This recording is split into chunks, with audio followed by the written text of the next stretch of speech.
I will. Today hopefully it's going to be a little bit more interesting. We're going to get on with the cylinder head. So we're going to take all the valves out, get everything cleaned up, take all the valve springs off, etc., etc. So show you how to do that.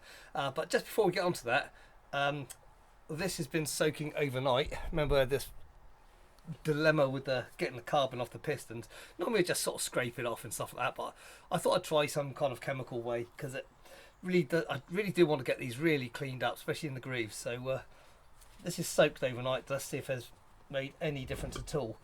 There did seem to be some success with it yesterday. Now, oh yeah, look at the tops of this.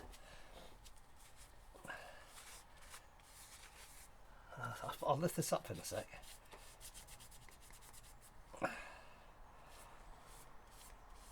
It's definitely breaking it down.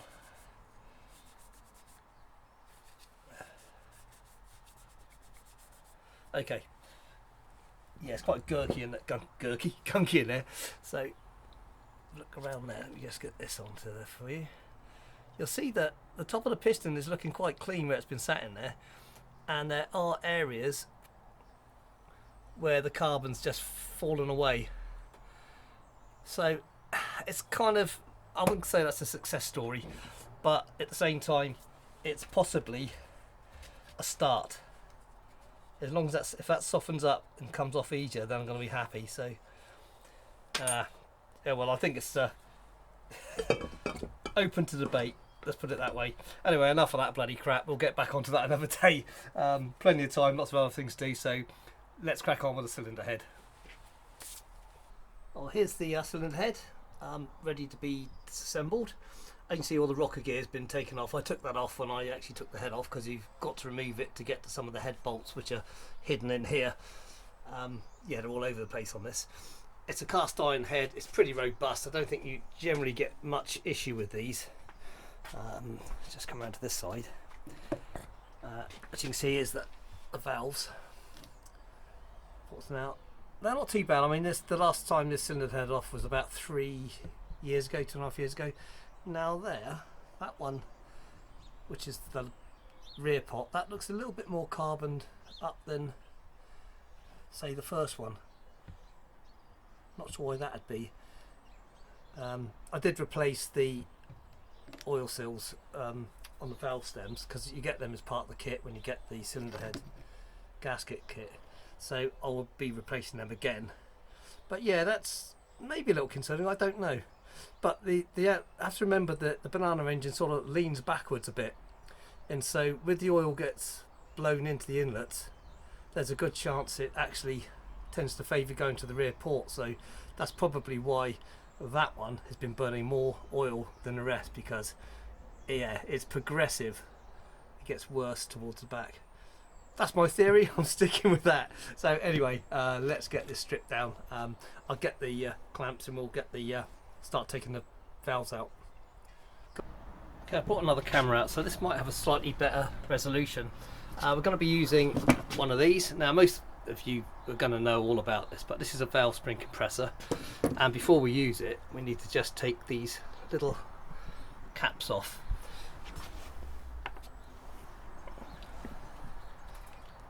So I'll just put these down in order. So I'll remove all those, so I won't show every spring being done.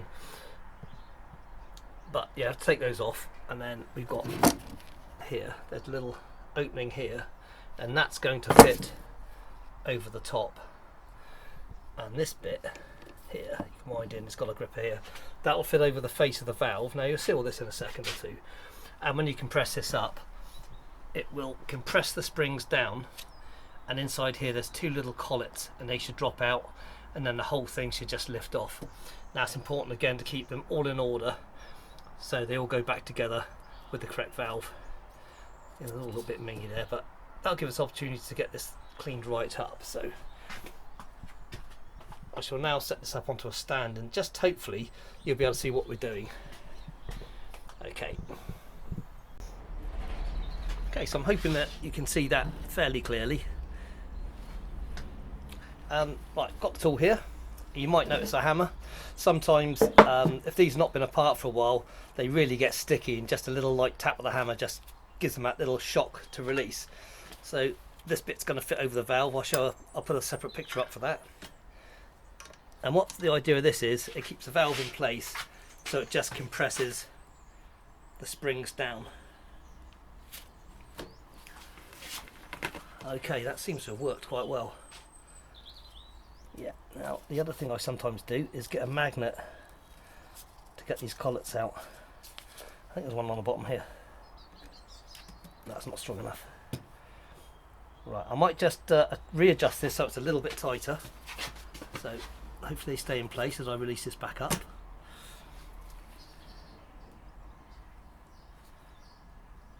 Now I'm just adjusting the foot here, so that just closes the valve a tiny bit further. This is probably still an adjustment from when I last used it on this head actually.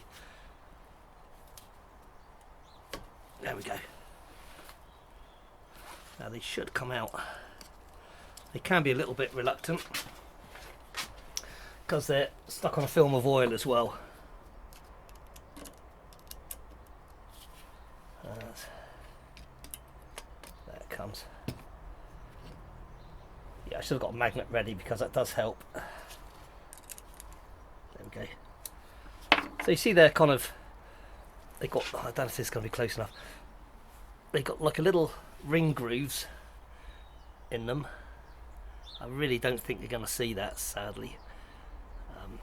And they're cone shaped, so they basically fit within the cone of the caps here, and that grips everything together.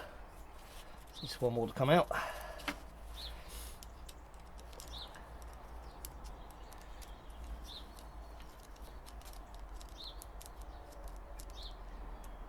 There's always one, isn't there? There we go. It is there, it's just sticking in the oil bit. There we go. Magnets are useful, they just help pull things out. Right, now when I release this, the springs will come off the top and the valve should be able to push out. So just sort of gently. Okay, so there's the cap.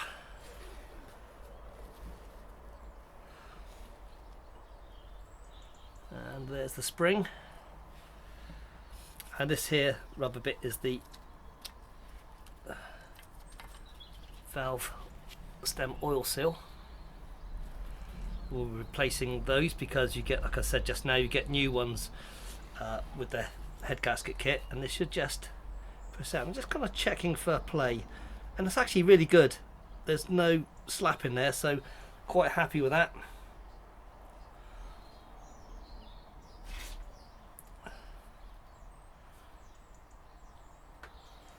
So yeah, I mean you do get, there is some oil on the valve stem, but it's supposed to have some oil on it, but I'm not sure if that's excessive or not. So I'll look into that, because if these leak, then it's another sign that, that blue smoke, etc, etc. Now most of the smoke we're getting, I'm convinced, as we've already talked this to death about, is the blow by past the piston rings. That's fairly self-evident, but there is a bit of carbon build up on it, so maybe the guides are a little bit warm, but like I say, that feels quite a good fit in there. It should be okay. So I'm going to crack on and get the rest of these off, and then we can start looking to clean it up. Well, that's all the valves out. As you can see, the cylinder head is still pretty manky. I've got to clean this up yet, which we'll be doing today. Incidentally, I found this. Has a torch at one end, but it also has a very, very strong magnet at the other. Absolutely superb for pulling those collets out, so that sped the job up. Okay, I digress as usual. So yeah, as you can see, there's carbon build up as you'd expect. This is the exhaust valve out of number 4 cylinder, and you can see, I think you probably see on that, I'll try and take a close up with another camera. Exhaust valves generally do tend to get more carbon on them, especially when you're actually burning oil. There's the inlet side, the inlet valve being slightly smaller than the other one. And what we'll be doing, once the head's cleaned, I'll be cleaning the valves up and we'll lap them using different grinding paste. start with coarse onto a fine. More of that detail later when we do it, but I love doing that job. I might be sick, I don't know, but it's so rewarding. Okay, so we'll get this cleaned up and crack on. Well, as shown on the block, nice blade, and just gently work your way around, and this will be getting off all the bits of old head gasket.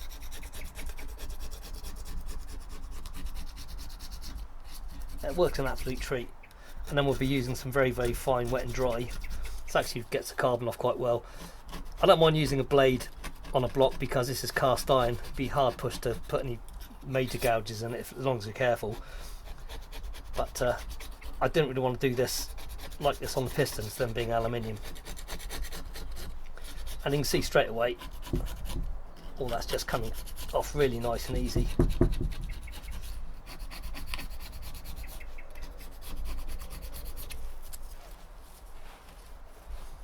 And obviously I'll wash the head out before it goes back on, just to make sure any particles are removed from the engine.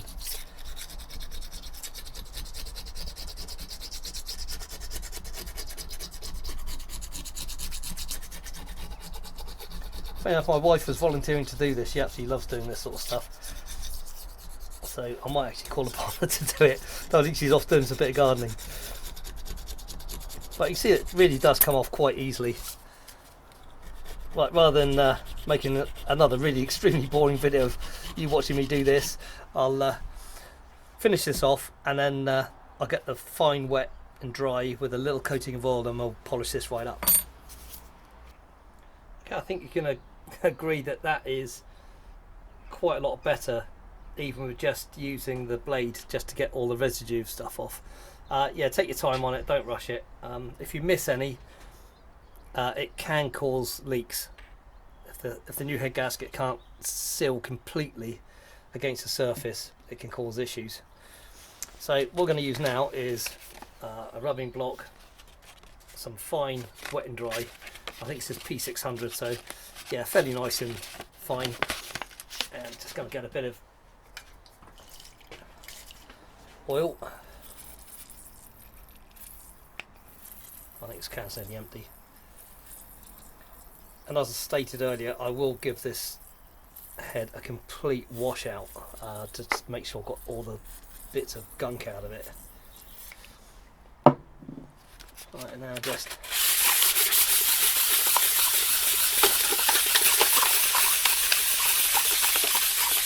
now the oil is just a lubricant, and it does make the wet and dry last a lot longer.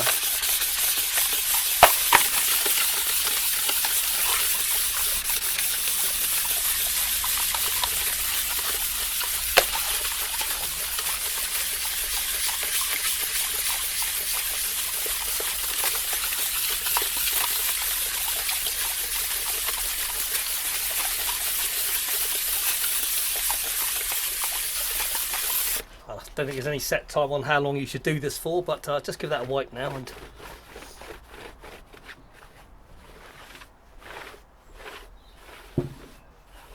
yeah, that's looking, even with just that very, very quick wipe over, it's starting to come up really, really nicely.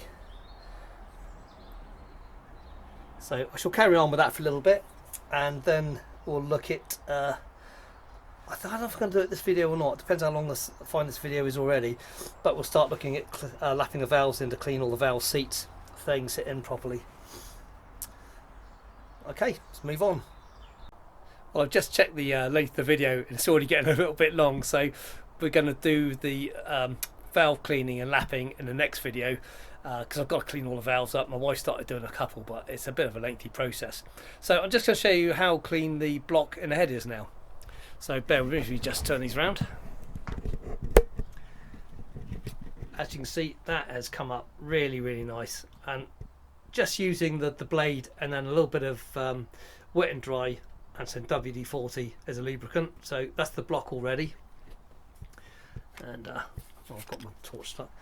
Come around here, you'll see how clean this head's come up.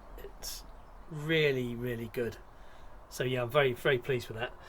So I'll give that a little wash out and a clean, just get the carbon out from inside the where the valves come through, valve stems and things.